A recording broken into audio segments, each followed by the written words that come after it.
Former Conservative MP Sir Ben Wallace, who served as Defence Secretary, also chaired the British-Iran Parliamentary Group and joins me now. What is the best way to handle the US President Donald Trump at this time, would you say, Sir Ben? Good morning. It's a bit like a Rubik's Cube, I think. Good morning, Nick. I think it's... if we separate the delivery of those two clips you did between a conviction Prime Minister, Tony Blair, who clearly led from his sort of belly and his instinct, and Keir Starmer, who's really a technocrat who you can see is a bit like a rabbit in the headlights, caught between conflicting cabinet ministers and indeed pieces of legal advice. If we park the delivery aside, I think there is a very difficult challenge for the government. Tony Blair is absolutely right in his observation that the United States currently is our security guarantee and the cornerstone of European security, whether we like that or not. If we don't like it, as I have been campaigning really for ever since I was the Defence Secretary, if we don't like it or we want alternative options when we're in charge of something, we better get investing in our defence, which we haven't done. So from now, for this point where we are, beggars can't be choosers in reality. We should have definitely agreed to give the United States permission to use our bases. I think the spectacle we see at the moment, which was Keir Starmer saying, well, on Saturday you can't use my bases, on Sunday you can, just made us look ridiculous. And we saw the United States asking to use our bases in order to do certain military actions to protect British citizens, both in Dubai, the Gulf, the wider Gulf, and indeed in Cyprus, while we were saying no to them. I mean, that was ridiculous. The regime change part, however, is a much harder part because it is absolutely clear that Donald Trump doesn't have a plan at all. I mean, at least George W. Bush had a plan. I think it's very clear that Donald Trump has no plan at all of changing this regime. And I think what we're going to see is a spectacular failure in this foreign policy intervention. We're going to see the Gulf states starting to get really annoyed and angry that their economies are being wrecked by a war they didn't ask for. And they'll start quietly and politely as they do in the Gulf, but eventually they'll say, look, you've wrecked my economy. And I noticed Donald Trump's Truth Social, when he sort of attacked the Prime Minister, said, we've won. He hasn't won anything yet. He might have won something that's very important to Israel, which is the destruction of the nuclear program. And I, Hail Mary to that, and that's a good thing. But the idea that there's going to be a massive regime change, I don't think is going to materialise on the streets of Iran. So, Ben, you mentioned Cyprus. Can I take you to Cypriot waters? The German frigate, and I apologise in advance for pronunciations here, Nordrhein-Westfalen has arrived in Limassol. France's Languedoc has sailed to Cypriot waters. Italy is sending the Federico Martinengo.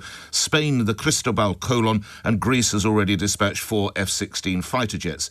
Meanwhile, HMS Dragon, I think the welders have just gone, but it won't set sail until this week. Sir Ben.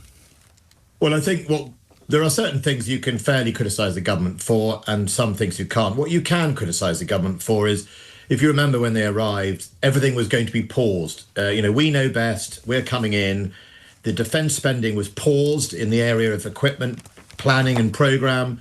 Rachel Reeves saddled the department with major unfunded commitment, pay rises, but also the national insurance consequences that was levied on all the defence contractors. They get to pass that back. So suddenly the department had to find huge cuts, over £2 billion in day-to-day running costs of the department that they hadn't planned for. The only way you save that money as a defence secretary, I can tell you, is you stop doing things. You stop training, you stop exercising, and you stop your deployments. And we saw from a defence minister recently an admission that they had stopped doing more training and deployments in the Middle East as a result of that. So the reason HMS Dragon or any other ship wasn't really available on station is this government had put huge amounts of money pressures on the department. They had to cut it. They were less active. That is down to them. It's not about whether you had 20 ships or 10 ships. It's about their direct saddling of that department with extra money that they're having to cut. They're having to cut £2 billion every year now of day-to-day running costs, and that means operations. Lastly, Sir Ben, as both a former Defence Secretary and a former military bloke, what does that do for the UK standing? Our standing is tumbling already. When I was Defence Secretary, we were the second largest funder of GDP in NATO. or we are second or third, I think, behind Greece, actually, but we are now down towards 21. We're heading to 21st in the NATO rankings. We've lost our leadership for now. And unless Rachel Reeves actually does what Germany has done and Poland has done and all the Nordic states and stand up and actually fund our armed forces, both prime ministers will face the difficult problems they faced, as Keir Starmer did with the president on choices. He won't have any choices because we won't have the range of choices for our defence. And also our armed forces will continue to lose their positioning as once the foremost power. All right, Sir Ben, I will leave it there. Grateful for your time. Sir Ben Wallace, former Defence Secretary, joining us, giving us his take at 7:13. We move to Patrick Cockburn, who's special correspondent for the I newspaper, an award-winning Middle East correspondent, written many books on Iraq, including the occupation, war and resistance in Iraq. And if I can start with that, Patrick Cockburn, what are the lessons to be learnt from Iraq as we view the situation in Iran? Good morning. Good morning. Well, Iraq was a terrible mess.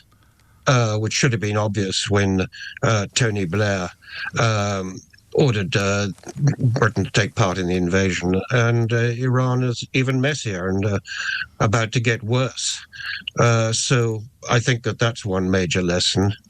They differ because the campaign against the US-Israeli campaign against Iran is an air war, which means that they won't be able to change the regime, whatever they say or think.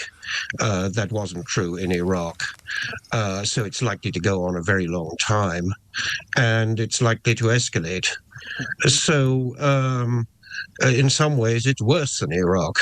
Well, it has the potential, of course. It's almost double the size population. I have figures of 90 million in Iran, plays 46 million in Iraq. So you could argue that's double the size of the potential problem. What is life like for ordinary folk in Iraq now, Patrick? Well, it's got a bit better, but it's taken a long time. And, Tony Blair sort of really from day one has been in denial about how wrong things went. I remember a few years after the invasion, he was saying things were getting better in Iraq. It's all worked out at the end of the day, despite no weapons of mass destruction being found. But I was in Baghdad at the time, and the whole place was a bloodbath. So I don't think he's really a credible commentator on what happened then in Iraq or what's happening now in Iran. What do you make of Sir Keir's stewardship of the United Kingdom's relationship with the US to date? I think it's probably fairly well balanced. As I said, it's a tremendous mess with no real end in sight. How is this going to end, except getting worse? So you don't want to nail your flag to the mast of a ship when you don't know where that ship is going. And secondly, when that ship is captained by President Trump, who is notoriously mercurial and changes his mind every day. Grateful for your time. I will leave it there. Sorry, only for time reasons. Patrick Cockburn, thank you. Special correspondent of the I paper, an award-winning Middle East correspondent. We're already over time. Sorry, Patrick. The question, which is the better way to handle it? The Blair way or the Starmer way?